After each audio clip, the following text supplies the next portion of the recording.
Hello and welcome to Music Appreciation, our coverage of the music of the Middle Ages and the Renaissance. First of all, let's make sure you understand some terminology regarding these historical periods. First of all, Middle Ages is sometimes referred to as medieval. So if you ever hear medieval, medieval basically is a Latinized version of saying Middle Age. So the Middle Ages, and we'll talk about why they're called the Middle Ages here in a minute.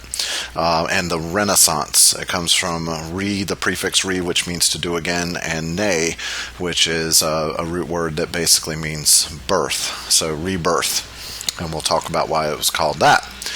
Now, as you can see from the artwork here, we're talking about quite some time ago, although we will see that in ancient times the artwork was actually more advanced than this, ironically. So that would be the time of the Romans and the Greeks. So we're going to be centered around Western Europe during this time. And the reason we began our study of the history of music, which part 2 starts with, and the reason we start in Western Europe is in order to adequately teach older music, we have one of two options. We can either teach you what was written down and recorded, such as the case in Western Europe, or we can teach you stuff that's based on oral tradition. Oral tradition is usually only considered a trusted source in academia when it's the only source. Like if you're looking at, like if you're taking my history of jazz or intro to jazz course, there's not a whole lot of actual recorded stuff in the early days of jazz, so oral tradition's all we have. But we tend to rely more on stuff that was written down, and as we're going to learn, in the Middle Ages in Western Europe, a system of music notation developed through the Catholic Church that basically is the basis of the music notation system that we have to this day. So if you've seen a piece of written music, which you should have, if you've actually seen, any kind of sheet music, and I'll pull up just a quick example here of sheet music, then you will have probably seen something like this. And chapter 4 in part 1 covered music notation, and it covered basically what these symbols look like and stuff. And all of this is actually based on, like we said, the musical notation system that the Catholic Church developed. And here is an actual page of that kind of system. You can see that there are horizontal lines with notes written on them. Now obviously the number of lines will differ, and the way that they wrote notes and stuff like that it looks very different from what we have in here, but you can see how this here leads to that there. So when you see early notation like this, you can, like for instance, this only has 4 lines, whereas modern day music has 5. You can see that there are 5 lines, 4 spaces there. But the general idea of writing notes that go up in pitch as they go up the staff and then back down, all of this originated in the Middle Ages with the Catholic Church. So prepare yourselves, because we're going to be listening to some pretty old music in this section, and a lot of religious music. Now eventually we're going to see that the notation system was used by church musicians and then eventually secular musicians. The word secular, if you don't know what that means, by the way, it means non-sacred. There's 2 S words we're going to use heavily. Sacred means it's music for the church. And since Western Europe at this time pretty much only had one church, and that was the Catholic Church, it's not until the 1500s with the Protestant Reformation that you start seeing Western Europe divide in a religious community.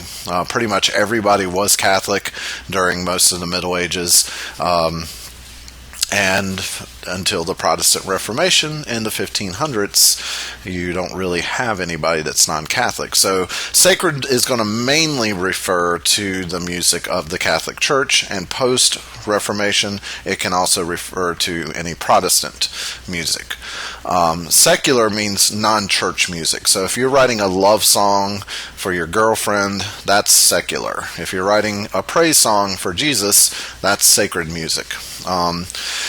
So, these are the learning objectives for this section. So, when we're done with this section, which we're only going to spend a week on this because you really won't encounter a whole lot of music from the Middle Ages and Renaissance. It definitely has been getting a lot more attention, I would say, in the past 20 years or so. But unless if you really look for this kind of music, you're really not going to find a lot of it out there. But we do want you to be able to at least see the origins of later music. Like, it's kind of impossible to truly understand the contributions of Monteverdi and Mozart and Beethoven and later composers if you don't actually see what came before them. So anyway, these are the basic things you should be able to do when we're done with this section this week. Number one, explain the roles of musicians in medieval society. I think you're going to be surprised at how musicians were mostly treated. Some were treated fairly well, like troubadours and stuff like that. Were definitely treated differently than some of the minstrels and people like that. So it's not like today where we lift our musicians up on pedestals, or at least the really good ones. I don't think Taylor Swift is hurting for money right now. Discuss the texture, melody, rhythm, mood, and text of Gregorian chant. Gregorian chant's one of the most important developments in all of Western music. And when you listen to it, it may not be your cup of tea. A lot of students think it sounds a little too reverent, a little too slow, a little too boring. Some find it really relaxing. I've had students tell me, man, Mr. Wright, when I get really stressed out, I just put on some of that old Gregorian chant and it just kind of calms me down. And that's fine. But it doesn't really matter what your opinion of it is. You have to understand its cultural importance in our Western tradition. It doesn't matter what kind of music you listen to now. It's all considered music of the West, whether it be hip-hop, country, jazz, rock, even death metal and stuff. It all came from this tradition, and so we have to recognize the importance of that. And if you don't know what texture is, melody, rhythm, and all that stuff, you need to go back and visit part 1 of the textbook. Maybe you didn't master that stuff. That's why we stress the importance of all those terms. Describe different types of secular music in the Middle Ages, and there's that word secular that I said we'd be using. So we don't want you just familiar with Gregorian chant and other sacred music. We want you to also know there was secular music. It was not written down nearly as much as the religious stuff was, but we do still have some music from this period that survives to this day. Trace the development of polyphonic music. Now, if you don't know what polyphonic means, you need to go back and revisit Chapter 8 from Part 1. Polyphonic music, you will recall, is multiple melodies at the same time. And that is a very unusual sounding harmony to our ears because we don't hear a lot of polyphony in modern day music. It's mostly homophonic, which is a single melody with accompaniment. All right, identify the musical innovations in music of the 14th century. You're going to see around the 14th century some important developments come along. And by the way, I hope that you know by now that when you say 14th century, you are actually talking about the 1300s. Don't think you're talking about the 1400s, but that's a common mistake students make. So if you're talking about the 1800s, you say 19th century. Just like the century we had last century was the 20th century, even though it was the 1900s. We are now in the 21st century, even though we are still like in 2015, or at least at the recording of this video. All right, explain the shift in musical patronage during the Renaissance. Some of you may be familiar with Patreon. Patreon is a way that you can support basically what it says here, support the creators that you love. Patreon gets its name basically from the same root word that we have, what a patron is. The patronage system is, because let's face it, musicians and composers, people that create music, we don't create a vital part of society. We're not producing food. We're not producing shelter. We're not producing the thing, when a hurricane strikes and it devastates a town, nobody's calling up the musicians, to help rebuild society. So many aspects of musical culture and the way that these musicians have to support themselves, they're relying on a patronage system. Just like many YouTube artists nowadays. If there's someone that creates something and you like what they do and you want to support them, you can see if they're on Patreon, and then you can support them through that. And the patronage system today basically is how even, like, say, our musical artists that we have around today, that's basically how they work. You know, every time you buy a concert ticket or a t-shirt with that artist's name on it, or, you know, download a song from iTunes, they get basically a percentage of your money, and that goes to support them. And although a 99-cent download on iTunes is not a whole lot of money, if you get 40 million people doing that, that's a lot of money. So you can see how the patronage system does change. And we're going to see this patronage system of supporting musicians and composers change throughout the different eras that we go through. For instance, in the Middle Ages, most musicians were supported through the church, at least the musicians whose music has survived. Of course, musicians have always relied on the public in some way, fashion, or form. Now, ever since like the classical period and the American and French revolutions, ever since the aristocracy have fallen down and stuff, it's definitely depended more on the public, but it's always depended upon the public, especially if they're producing music for the public. But if you're producing music for the church, obviously the church supports you.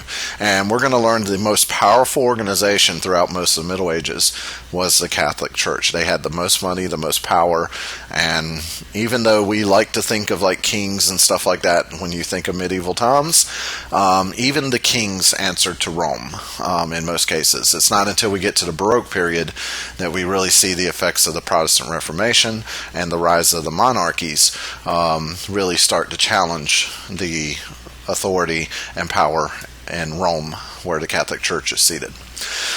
All right, compare and contrast polyphonic vocal music of the Middle Ages and Renaissance. Now, I know that sounds like confusing stuff, but don't worry, it'll all make sense here soon.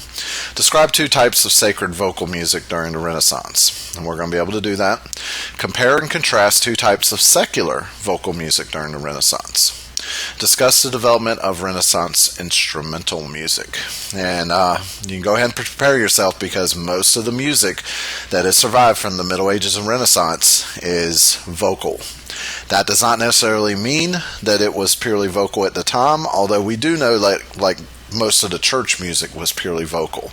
We're going to see that the Catholic Church had a strict policy against instruments being used in the church. So early church music did not feature a lot of instruments. And even some of the secular music, they often didn't write the instrumentation down. They would write it down a few melodies that would overlap, and then you could do those melodies with voices, or you could bring out instruments and play them. And because there was no real standardization at the time. I mean, you just played the music with whatever you had available. And if you lived in Spain, or then you lived in France or England, you might have completely different instruments at your disposal. So it wasn't really till later times that instrumentation started becoming more standardized and things like that. Okay, so let's look at some historical and cultural events to give you a kind of idea about when these periods take place. If you haven't already, memorize these dates. You were supposed to memorize them back in chapter 10 and part 1, but just in case, 450 to 1450. Now, these are general dates for the Middle Ages. That doesn't mean on 449 AD on New Year's Day or New Year's Eve they went to sleep and then they woke up next day and boom, they're in the Middle Ages. These are just generalized dates, and not even all history textbooks really agree what the exact dates of the Middle Ages are. But generally speaking, most historical textbooks, most history textbooks approximate the start of the Middle Ages with the fall of Rome. Now, the Roman Empire was, we're going to see that most of Western Europe is going to look towards the Roman Empire and the ancient Greek Empire that came before it as a standard of what they should strive to be. And Rome was definitely a wonderful place. Yes, they were a military empire, and yes, they did a lot of horrible things, but they were seen at that time to be the leader in the world in many areas. They cultivated the greatest artists of the time. As a matter of fact, if you haven't already, you can check online for the study guides. And if you go on the study guides, I have some breathtaking artwork there to show you. It's in the Part 2 study guide. And I know we saw the artwork earlier from the Middle Ages. But if you look at this part right here, these are two sculptures. One of them is the famous David by Michelangelo. Michelangelo sculpted this in the early 1500s. Now, this piece of art looks like it may have been sculpted around the same time, and it looks like pretty advanced stuff. But this was actually sculpted around 25 BC. Now, compare this to some of the other sculptures that come in the Middle Ages, and this looks actually far more superior in many respects. So, even Middle Age artists look back to, well, a lot of this was lost when Rome fell. A lot of the knowledge of how to do this kind of stuff was simply lost, and that's why we call the early part of the Middle Ages the Dark Ages, because a lot of the things that humanity had built up to through Rome got lost, and that's why we call this the Renaissance, partially why we call that, because this is a rebirth and a rediscovery of ancient Greek and Roman techniques. I mean, the Romans did some pretty impressive stuff. If you look at some of the Roman aqueducts, if I can spell, some of these aqueducts were built centuries ago. And I know in America, when we have a house that's like 100 years old, people like drop their jaws and like, oh, that's so old. But these aqueducts you see here are just ridiculously old, and they're still standing. After 2 world wars, earthquakes, and all this other stuff, these things are still standing, and they still can be functional if they needed to be. That's impressive. That's impressive that they didn't have heavy machinery and things that we have today, and they were able to build things that are still around. Some of the roads are still used by people in Europe. So the Romans had a great civilization, but unfortunately, and I'm not going to get into all the reasons why Rome fell, that people have written books after books, volumes of books on why Rome fell. But let's just say that Rome had its problems, and eventually when it was sacked by the Vandals, which were a group of barbarians, or at least the Romans considered them barbarians, then that is kind of considered the nail in the coffin. You know, that would be like the terrorists coming over here and invading Washington, D.C. At that point, they've kind of won. All right, so the thing is that during the reign of some of the Caesars and rulers of Rome, there was a great transition from worshiping the gods like Jupiter. Jupiter is, of course, the version of Zeus in Roman times. They had, they really believed in these gods. They built temples and stuff like that. But they basically took the Greek gods like Zeus and they gave them new names like Jupiter and stuff. And so the Greek mythology, as we call it nowadays, was the main religion in Rome. Well, that changed starting around the 300s. Rome started moving closer to this relatively new religion that was coming out of Palestine at the time called Christianity. And it was under a few different people that eventually all of Rome embraced Christianity. To this day, the greatest practiced religion in the world is Christianity. And most of those Christians are Catholic. To this day, in Rome, and this is where Rome is, you can see, getting a little too excited with my mouse here. Rome is in Italy, and the smallest country in the world is called the Vatican, and it's located within the city gates of Rome, or the city boundaries, I should say. And the Vatican has its own government. It has its own, there you can see it right there. It has its own police force. It has its own government. It's completely independent. It is a country so small that your city that you're in right now is probably bigger than it is. And to this day, Catholicism is still based out of Rome, essentially, in Vatican City there. All right, so that's where we're talking about. And the reason that Catholicism is based out of Rome is that even though Christianity actually started over here in the Middle East, in Israel, this is Jerusalem. This is where the Romans, if you believe the Bible, crucified Jesus. And Jesus, of course, was the founder of Christianity. But Christianity did spread in the ancient world all the way up through Turkey, all across North Africa, all the way up in here, and eventually was adopted into the Roman Empire. Now, if you want to see a few things about how vast the Roman Empire was at the time, you can check out the maps handout. This is under study guides. It says maps for MUS 110.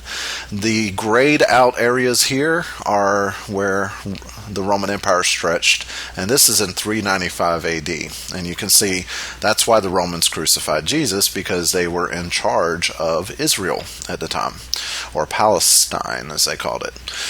And you can see they even went up into Britain. This is modern day France.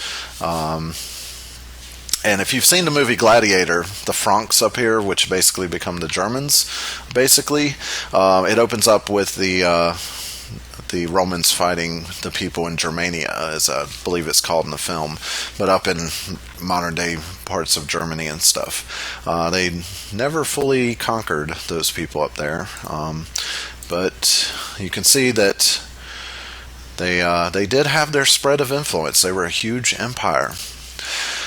And since they were based out of Rome and Christianity became the official religion of this Roman Empire, Christianity eventually settled its headquarters into Rome, where it continues to stay to this day. If you're Catholic, that is. If you are Protestant or Pentecostal or Jehovah's Witness or any of the many different divisions we have in Christianity today, you don't answer to Rome. You answer to God directly. That was one of the things that the Protestant Reformationists, I'm not even sure that's a real word, but the people of the Protestant Reformation largely taught was the direct access to God. You need not go through Rome or a priest or a monk or someone like that. You do not need the clergy. You can approach the throne of God directly. All right, so this Pope Gregory, let me learn how to speak first. The Pope Gregory the Great, or Pope Gregory the First. Catholicism is kind of unique in that they do have popes. The word pope basically is a derivative of what we would say like daddy or papa, pope. You can kind of say like that. Because, in Catholicism you call them father. You would call like a priest a father. So they're seen as like the father of the church as a whole.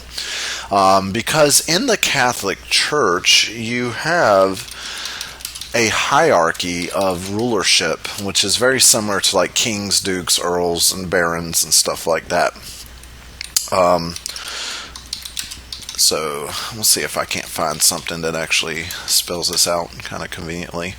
So if you look up the Wikipedia article on the hierarchy of the Catholic Church, you can see it goes from Pope to cardinals and archbishops and people like this. That really goes beyond the scope of the class, but just know that the Pope is at the top of the ladder. He basically is like the king of Christianity, and whatever he says is ultimate authority. And why is that important? Because we're going to see that the Catholic Church had a lot of power, so therefore it had a lot of influence in music. And we're going to see that Gregorian chant is named after him. because he's the one that he didn't invent Gregorian chant, because we're going to see that it existed before him, but he's the guy that really helped organize the recording of music and the standardization of music in the Catholic Church. All right, Charlemagne's crowned Holy Roman Emperor. One note about the Holy Roman Empire. I love how one historian said it. He said that the Holy Roman Empire wasn't holy.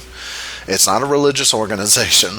It's not Roman, because it's actually based in the Germanic regions, those German-speaking peoples, like modern-day Austria and Germany and places like that. And it's not technically even an empire. It's actually a union of different regions and countries.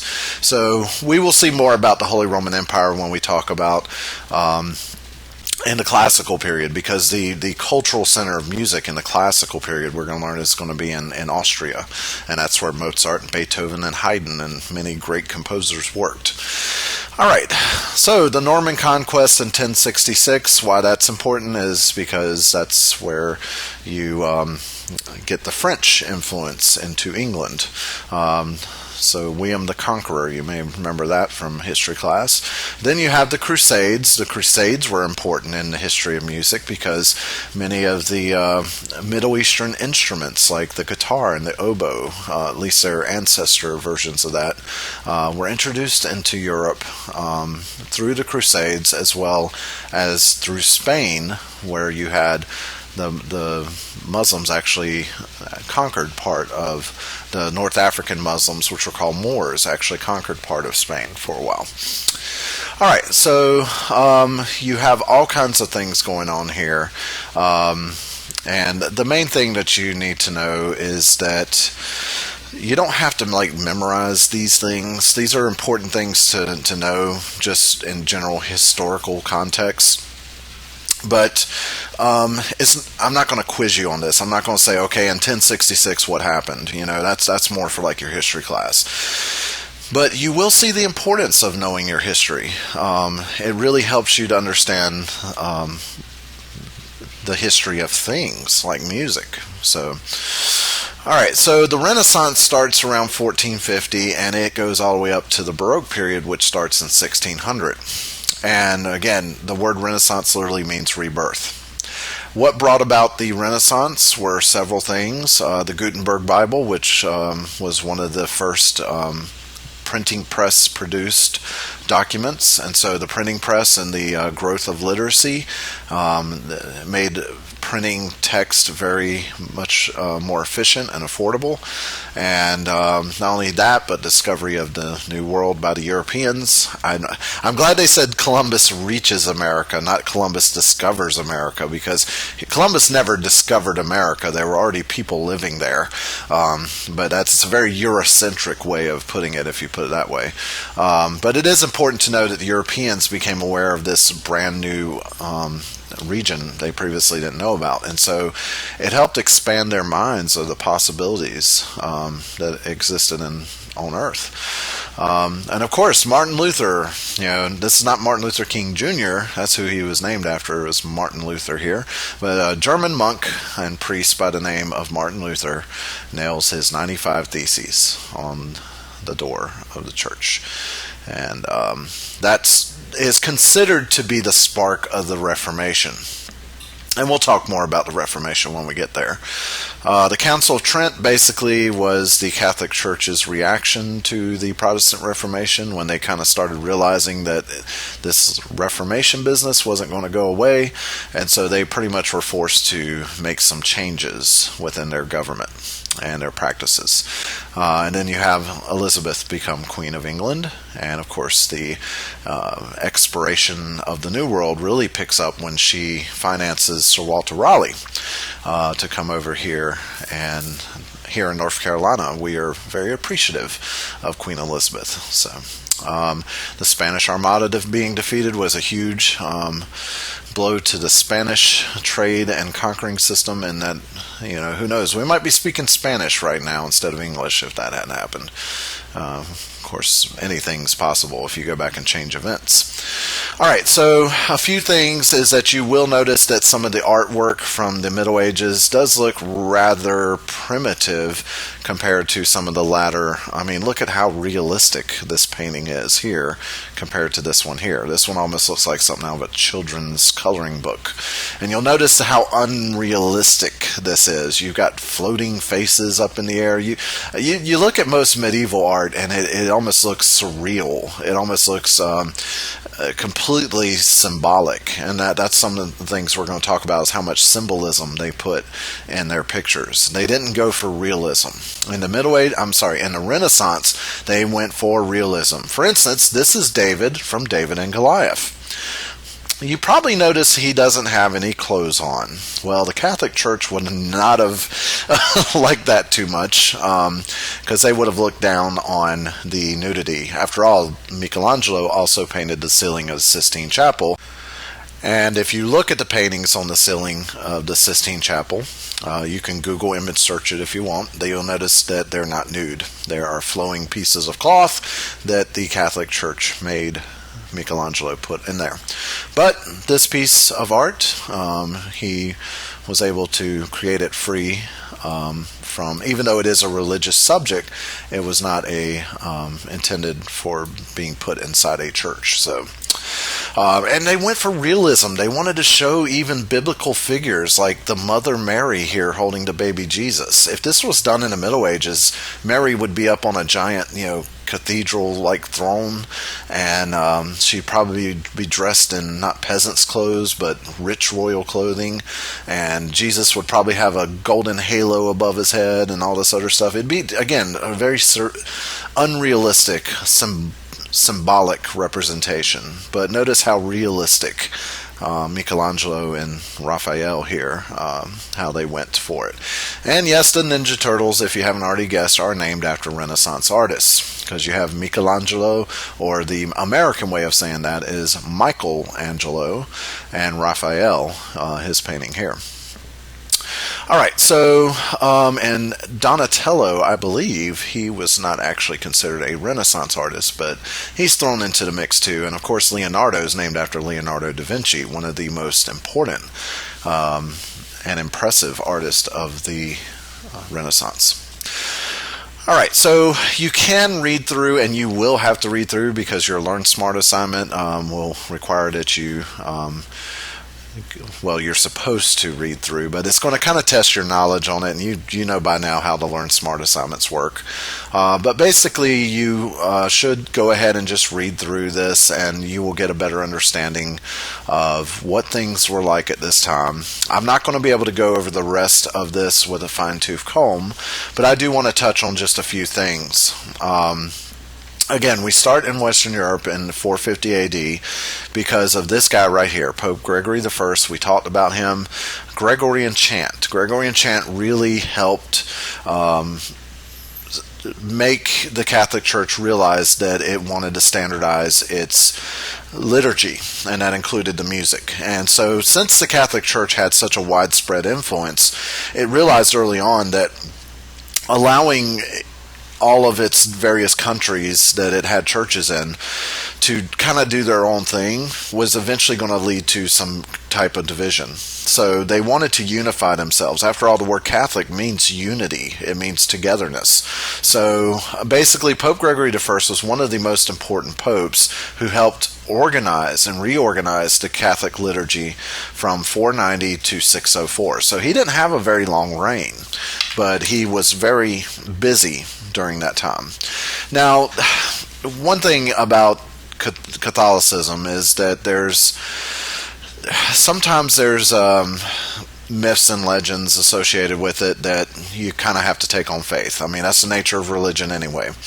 But supposedly the way it went is that Pope Gregory was praying to God, trying to figure out how the Catholics were supposed to worship him with music. And supposedly a little bird came down to his window, and the bird spoke to him. And the bird told him that Gregorian chant, or what we would call Gregorian chant, which is a plain chant style with no musical accompaniment and everybody's singing in unison, that is the way he wanted the Catholics to worship him. Now, of course, whether or not you believe that, and I'm sorry, my phone just went off, so if you're wondering what that sound was, but if you're wondering why we call it Gregorian chant, that is why. Now, we know because of, through historical records and stuff like that, that the idea of plain chant does not originate with the Catholic Church. As a matter of fact, most of the Catholics, well, let's face it, most of the Christianity has its origins in Judaism.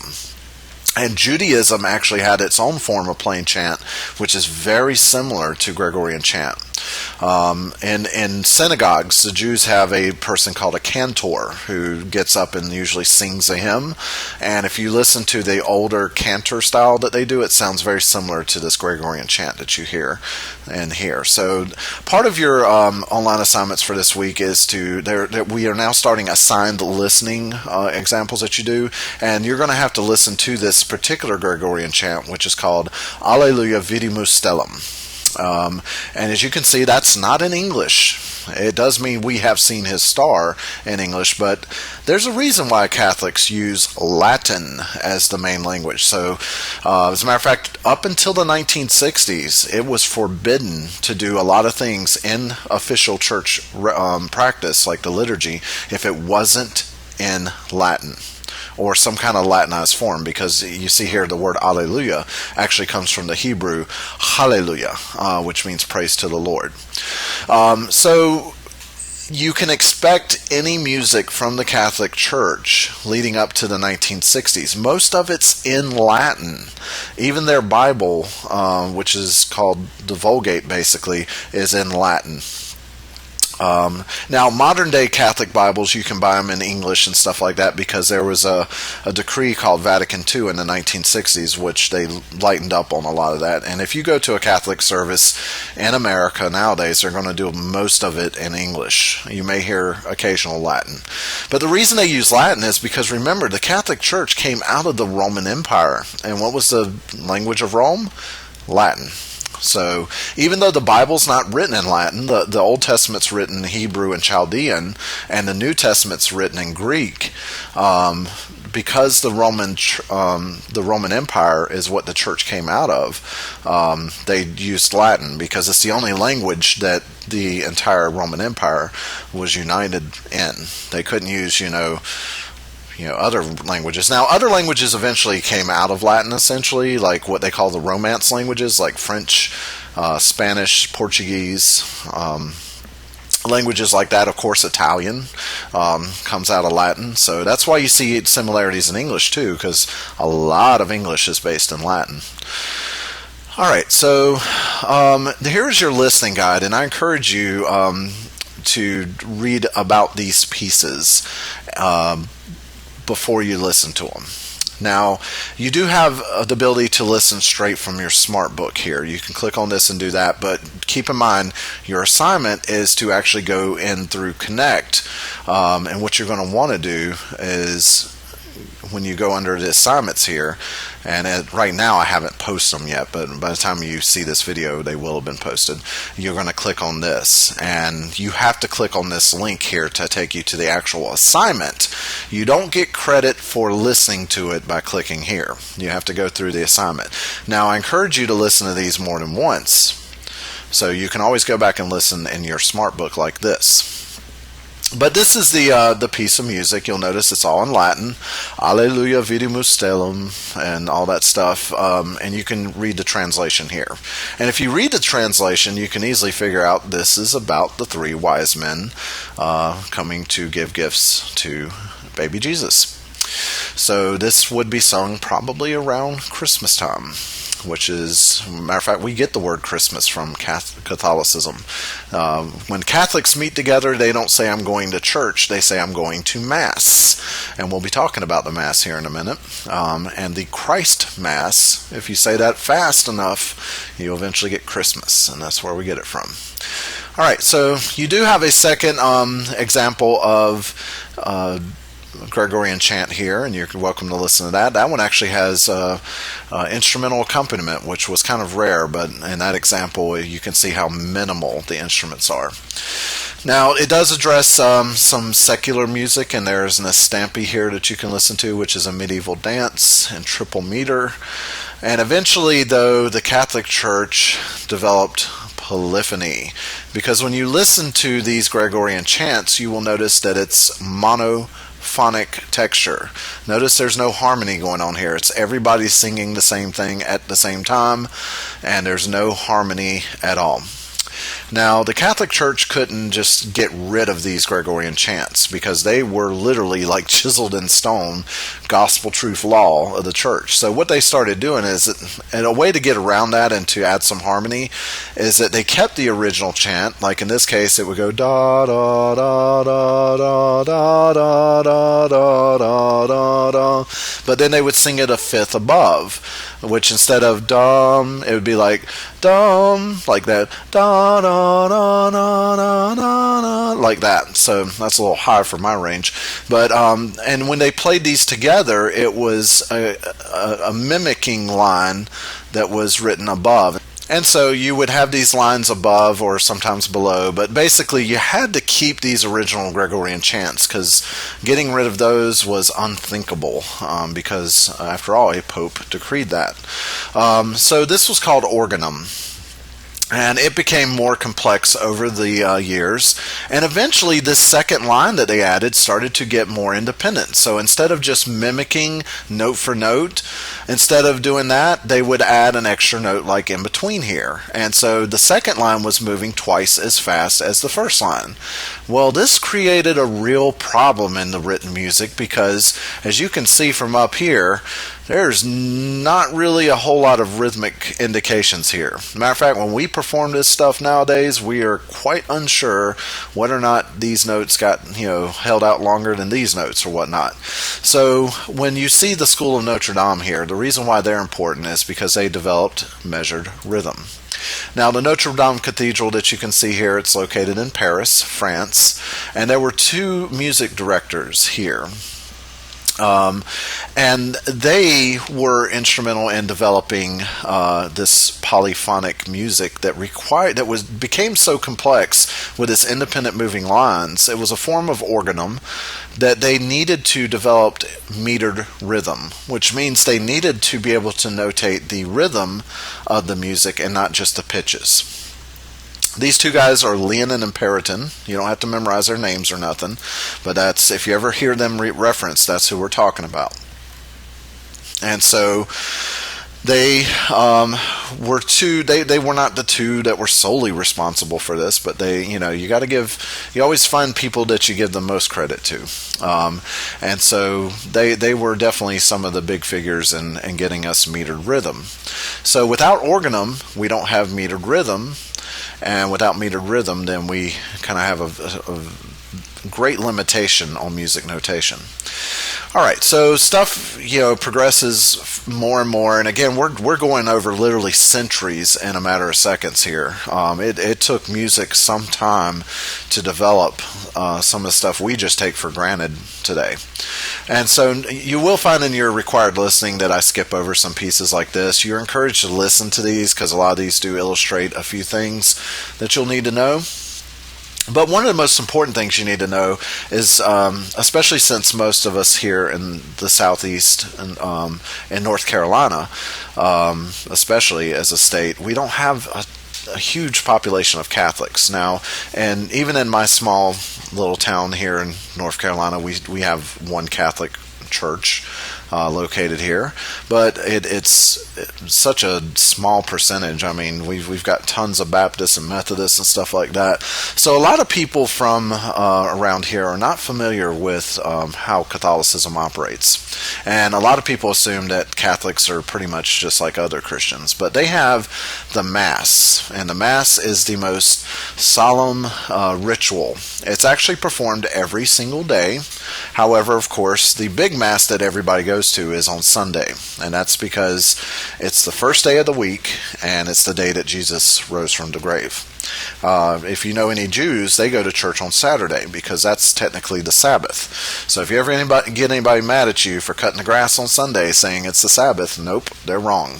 Saturday's the Sabbath, and Sunday is actually, if you look on most calendars, Sunday is the first day of the week. So because of the Judeo-Christian heritage we have in the West, we have 2 days off a week. We have the Sabbath, which is Saturday, and then we have Sunday, which is the day Jesus rose, the first day of the week that we give to God. So the Mass is performed every day, but obviously Sunday is the most popular day in attendance, and some Masses are more stylized and more formal than other Masses. The Mass Ordinary is kind of what it sounds like. It's the same day-to-day text throughout every year. There's no special event. There's no, like, Christ Mass or Christmas, a Christ Mass would be a special Mass to celebrate the coming of Christ. Or we're going to actually see the last piece of music that Mozart ever composed was called a Requiem. So if you ever hear the term Requiem, it's Latin for rest, and it's a funeral Mass. If somebody important dies, they write a Requiem for him. And so that would be an example of a special type of Mass. But in the Mass Ordinary, at least during the Middle Ages and throughout most of the Renaissance, there were sections of the Mass that music was a part of. And therefore, if you were a church musician, you would often have to compose quite a few of these Masses. And so the Mass provided medieval musicians, church musicians, with the opportunity to write a lot of music and come up with very creative things. Because when you're singing music every single day and having to come up with new music all the time, you're forced to do creative stuff. If you know anything about the history of the Beatles, one of the things that made the Beatles such an amazing group is that they had to play night after night after night in the German bars and pubs. And the Germans at that time, they were like post-World War II. They were like, you need to put on a good show to keep their interest. So all those long, hard nights in Germany really helped the Beatles cut their creative teeth, and they were, it was a real challenge for them to create a fresh new show every night. So same way went for the medieval musicians. And so it's important that you know the 5 parts of the Mass that are normally sung. And they are named after the opening lyrics usually. So the first one we're going to learn is the Kyrie. Kyrie is one of the, it's only very simple wording in it. It's Kyrie eleison, Christe eleison, Kyrie eleison, which in Latin means God have mercy, Christ have mercy, God have mercy. So Kyrie eleison means God have mercy. The next one is Gloria, which in Latin means glory. You are probably familiar with the lyrics to part of the Gloria, because around Christmas time, if you've ever sang Angels We Have Heard on High, you remember how the chorus of that goes? Gloria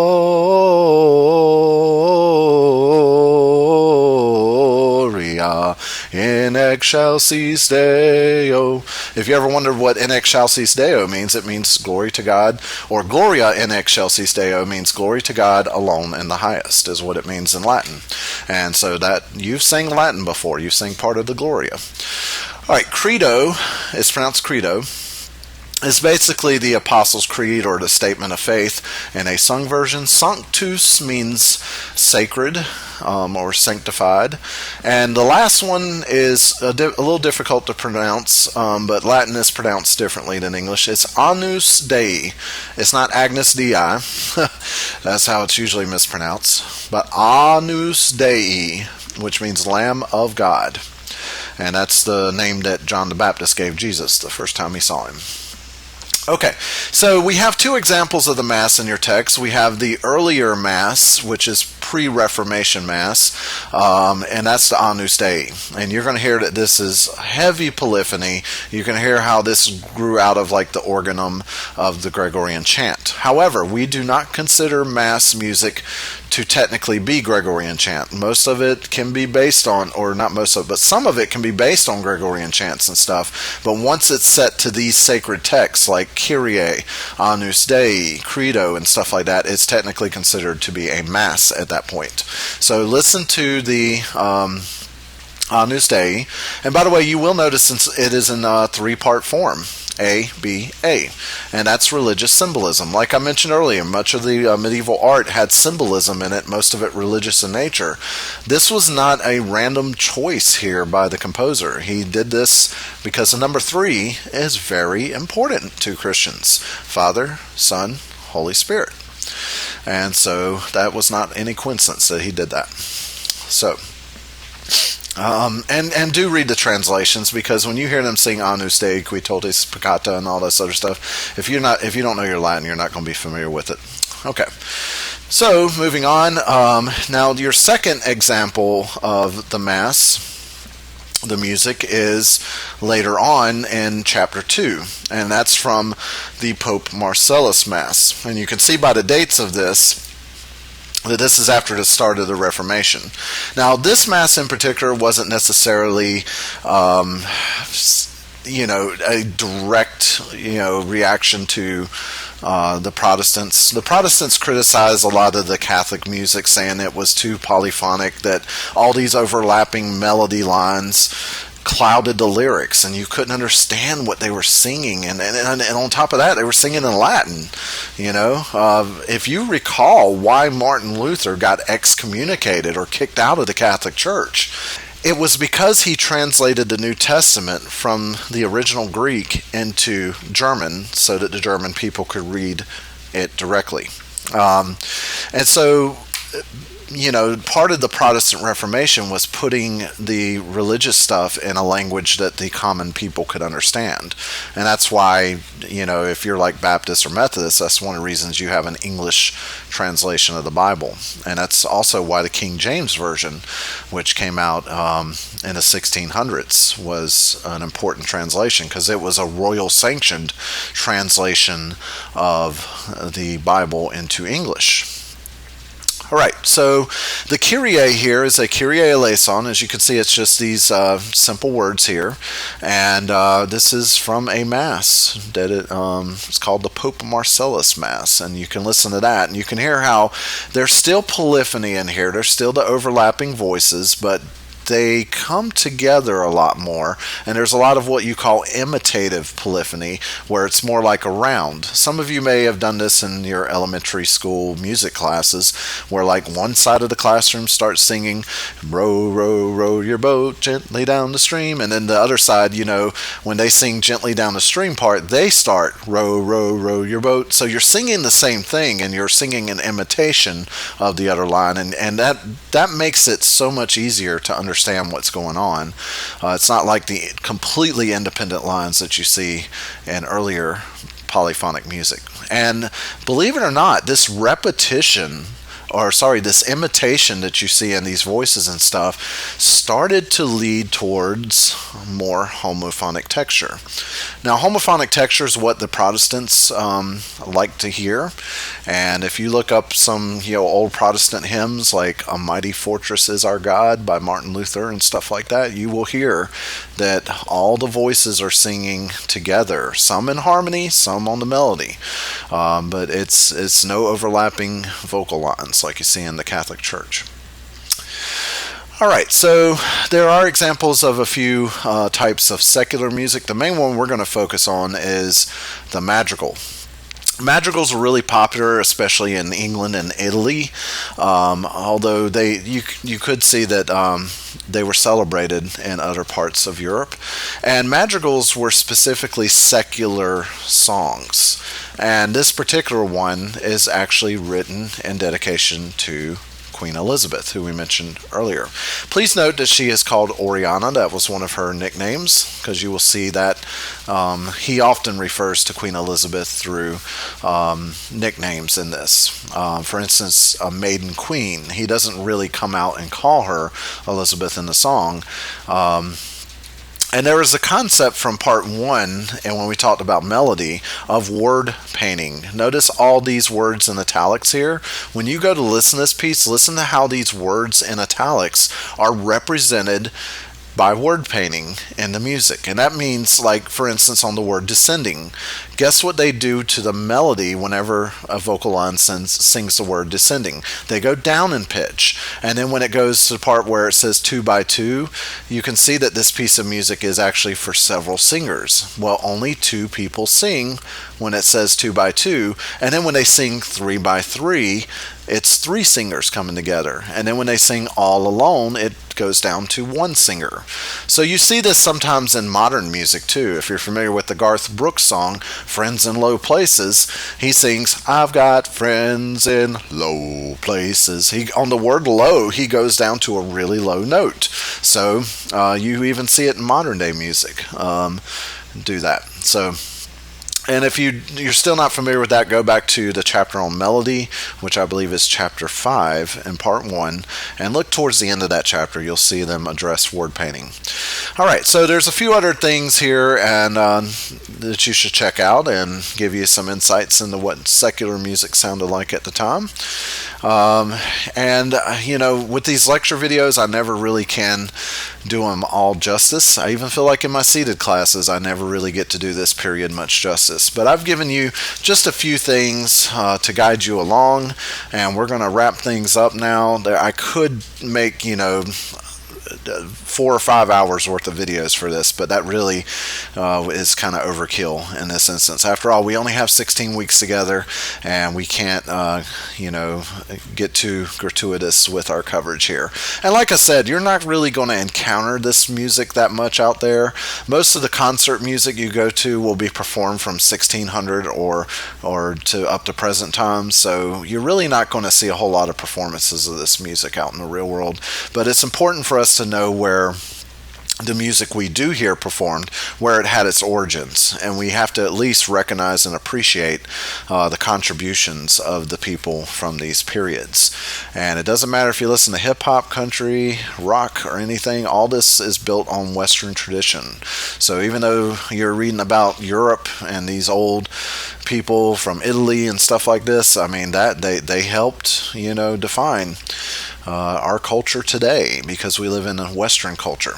So read up on the text. That's the only way you're going to really get an exhaustive understanding of this. Do your listening, like I said, through your listening assignments, and then go back and listen on your own through this smart book here. And you can get to the smart book through Connect. Just make sure down here in the corner, if it's on the Learn Smart or something like that, you can always switch it to Read down here. You want it on the Read version, and then you can get into the view that you see in this video. Feel free to contact me with any questions or concerns that you have, and we'll see you next time for part 3. We're going to move on to part 3 next week in our assignments, and that will cover the Baroque period. So see you then.